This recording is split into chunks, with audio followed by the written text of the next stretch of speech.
হরে কৃষ্ণ বন্ধুরা, আজ আমি বলবো কাপড় খুলে স্নান করা কি উচিত, এই নিয়ে আজকের ভিডিও। কৃষ্ণ বললেন, নির্বস্ত্র স্নান করলে মানুষের সাথে কি হয়, যে স্ত্রী কাপড় খুলে স্নান করে তার উপর কী প্রভাব পড়ে। এই ভিডিওতে একটি কাহিনীর দ্বারা আপনাদের সামনে তারই বর্ণনা দিতে চলেছি। সাথে এই ভিডিও আপনাদের অনেক অনেক জ্ঞান আর শিক্ষা দিয়ে যাবে। তাহলে চলুন বেশি সময় নষ্ট না করে সোজা কাহিনীতে যাওয়া যাক। নমস্কার, আবারও একটি নতুন ভিডিওতে আপনাদের সবাইকে স্বাগত।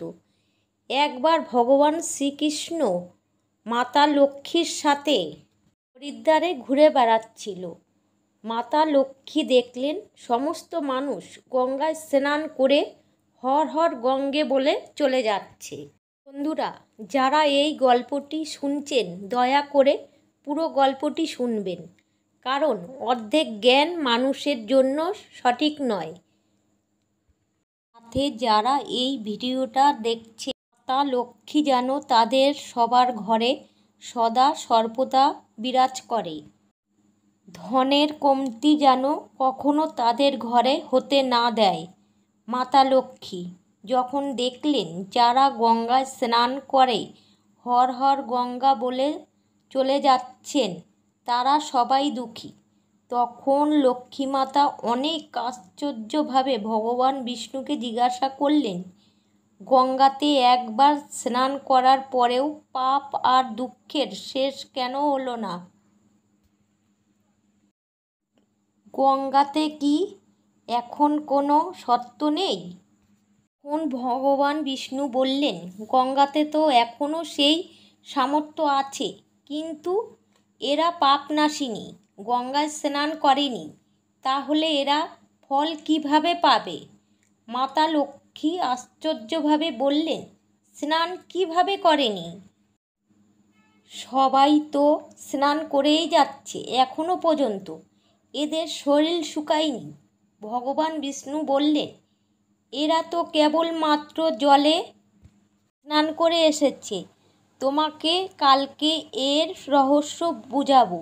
দ্বিতীয় দিন খুব জোরে বর্ষা হতে লাগলো, সমস্ত অলিগলি কাদায় ভরে গেল।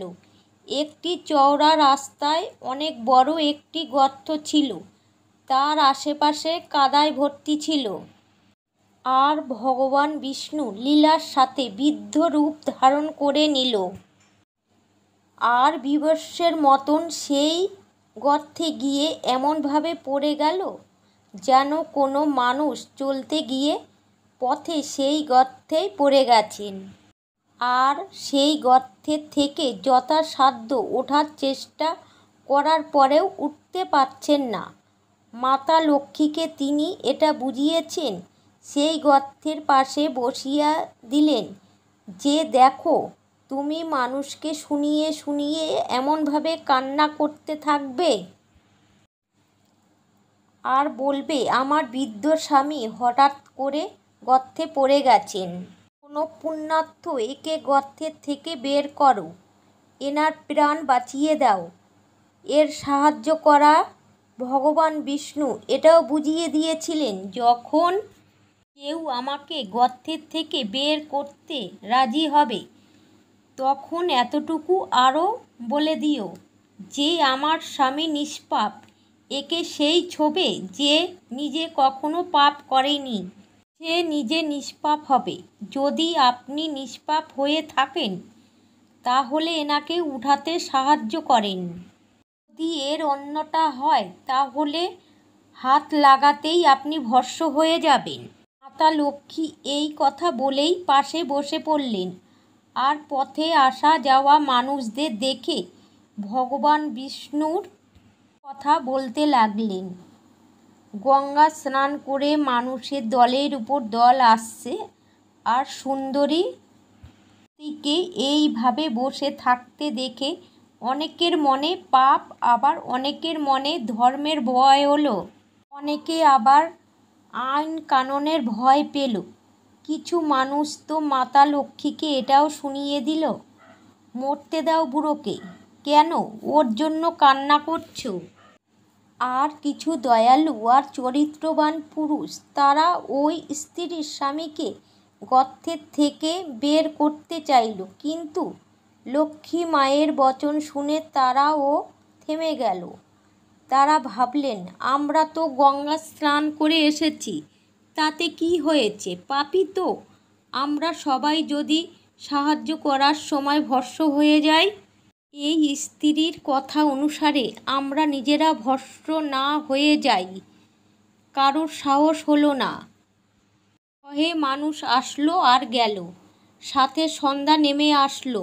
তখন ভগবান বিষ্ণু মাতা লক্ষ্মীকে বললেন, দেখেছ, এসেছে কোনো পবিত্র মনের মানুষ গঙ্গা স্নান করার জন্য। তখন কিছু সময় পার হয়ে এক যুবক হাতে গঙ্গা জলের ঘটি নিয়ে হর হর গঙ্গা বলে যাচ্ছিল। মাতা লক্ষ্মী তাকে ও একই কথা বললেন। যুবকের হৃদয় করুণাতে ভরে গেল। সে ভগবান বিষ্ণুকে উঠানোর ব্যবস্থা করল। লক্ষ্মী মাতা তাকে আটকে বললেন, ভাই, যদি তুমি সর্বদা নিষ্পাপ না হও, তাহলে আমার স্বামীকে ছুতেই চলে যাবে সময় কোনো সংকট ছাড়াই। দৃঢ়তার সাথে লক্ষ্মী মাতাকে বললেন, মাতা, আমার নিষ্পাপ হওয়াতে তুমি কেন সন্দেহ করছো? দেখছো না আমি এখন গঙ্গা স্নান করে এসেছি। গঙ্গা স্নান করার পরে কখনো কারুর কোনো পাপ থাকে কি? আমি এক্ষুনি তোমার স্বামীকে উঠাচ্ছি। যুবক এক টানে বুড়োকে উপরে তুলে দিল। ভগবান বিষ্ণু আর মাতা লক্ষ্মী তাকে ভাগ্যবান আর পুণ্যতা বুঝে তাদের স্বরূপে এসে দর্শন দিয়ে কৃতার্থ করল। ভগবান বিষ্ণু মাতা লক্ষ্মীকে বললেন, এত মানুষের মধ্যে কেবলমাত্র এক ব্যক্তি গঙ্গা স্নান করেছে। দৃষ্টান্তর অনুসারে যে মানুষরা বিনা শ্রদ্ধা আর বিশ্বাসের কেবল দম্ভের জন্য গঙ্গা স্নান করে, তাদের বাস্তবিক ফলের প্রাপ্তি হয় না। বরং এর মানে এটা নয় যে গঙ্গা স্নান ব্যর্থ যায়। গঙ্গা স্নান অনেক পুণ্য আছে। এরপর ভগবান বিষ্ণু মাতা লক্ষ্মীকে বললেন, এখন আমি তোমাকে সেই 12টি কথা বলছি। যদি কোনো মানুষ গঙ্গা স্নানের সময় এই 12টি কথা মাথায় রাখে, সে কখনো দুঃখী থাকে না। তার ঘরে সর্বদা স্বয়ং মা লক্ষ্মী বাস করেন। তার ঘরে অপার ধন আসে। ঘরে কখনো ঝগড়া মারামারি হয় না। আর পুরো পরিবার হাসি খুশি জীবন ব্যতীত করে। তখন মাতা লক্ষ্মী বললেন, হে ভগবান, আপনি আমাকে সেই 12টি কথা বলুন। তারপর ভগবান বিষ্ণু সেই 12টি কথা বলতে শুরু করলেন। তা অনেক মনোযোগ সহকারে শুনতে থাকেন। তখন ভগবান বিষ্ণু মাতা লক্ষ্মীকে বললেন, হে প্রিয়ে, এই 12টি কথা বলার পর আমি তোমাকে আরও একটি কথা বলবো। সে হলো, যেই স্ত্রীরা কাপড় খুলে স্নান করে, বিশেষ করে তাদের উদ্দেশ্য। এরপর ভগবান বিষ্ণু তার বাণী বলতে আরম্ভ করলেন। তিনি বললেন, স্নান করলে নিরোগী থাকে আর মন প্রসন্ন থাকে। আর স্নান করতে শারীরিক ক্লান্তি আর শারীরিক আকর্ষণে প্রবৃত্তি হয়। যদি এই নিত্যকর্মের সময় কিছু কথায় ধ্যান রাখা যায়, তাহলে আধ্যাত্মিক জ্ঞানের থেকে ও বেশি লাভ পাওয়া যায়। স্নান করার পর শুদ্ধ হয়ে সমস্ত কর্ম পূজা করার যোগ্য তৈরি হয়। এর জন্য প্রভাতকালে স্নান করে নেওয়া উচিত। 2 নম্বর শাস্ত্রে বলা হয়েছে, স্নান করতে এই 10টা গুণের প্রাপ্তি হয়: রূপ, তেজ, চুলের পবিত্রতা, আয়ু, আরোগ্য, নীলপাতা ত্বক আর মেধা। 3. ধন, পুষ্টি, আরোগ্য আর সুস্বাস্থ্য চাওয়ার মানুষের প্রতিটা ঋতুতে আর প্রতিদিন স্নান করা উচিত। প্রভাতকালে স্নান করলে পাপের নাশ হয় আর পুণ্য অর্জন হয়, এমনটাই বলা হয়। সকালে স্নান করা পুণ্যতা ব্যক্তির কাছে নাকারাত্মক শক্তি ঘোরাফেরা করতে পারে না। জন্যই সকালে স্নান করা সর্বোত্তম এবং সর্বোচিত। 5. অসুস্থতার সময় মাথার নিচ থেকে স্নান করা উচিত। ভিজে কাপড়ে শরীরকে মোছা এক প্রকার স্নানই বলা হয়েছে। 6. প্রভাতের আলো ফোটার আগেই স্নান করা উচিত এবং একই শ্রেষ্ঠ মানা হয়। তেল লাগিয়ে নদীতে স্নান করা উচিত না। এর জন্য নদীর উপর থেকেই শরীরকে পরিষ্কার করে তারপর স্নান করা উচিত। 8. যে ঘাটে কাপড় ধোয়া হয় ওখানে জলকে অপবিত্র মানা হয়। এর জন্য ওখান থেকে কিছুটা দূরে গিয়ে স্নান করা উচিত। 9. নদীতে 11 বা 12 বার ডুব লাগিয়ে স্নান করা শুভ। 10. পবিত্র নদীতে কাপড় ধোয়া মানা। নদীতে কোনো প্রকারের নোংরা প্রবাহিত করা উচিত না। 11.